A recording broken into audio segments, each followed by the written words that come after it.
ఇప్పుడు అందులో నిఖిల్, గౌతమ్, నబిల్, ప్రేరణ ఉన్నారు. వీళ్ళు ఎవరు బాగా ఆడుతున్నారు? గౌతమ్. అంటే గౌతమ్ అనేది అగ్రెసివ్గా అవుతున్నాడు ఎక్కువగానా? గేమ్ సరిగ్గా ఆడట్లేదు, అగ్రెసివ్గా ఉంటున్నాడు అంటున్నారు కదా. లేదు, ఆయన మంచిగానే ఆడుతున్నాడు అని వాళ్ళు చెప్తున్నారు. బిహేవియర్ బాగాలేదని. నిఖిల్ గేమ్ ఎలాగ అనిపిస్తుంది? అంటే నిఖిల్ 2 ఫేసెస్ జెన్యున్గా ఆడట్లేదు, 2 ఫేసెస్ అని అంటున్నారు. జెన్యున్గా ఆడట్లేదు, 2 ఫేసెస్ అని అంటున్నారు.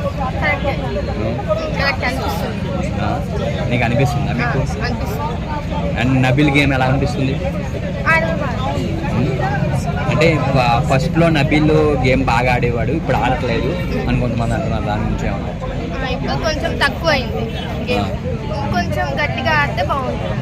అండ్ ప్రేరణ గేమ్ మంచిగా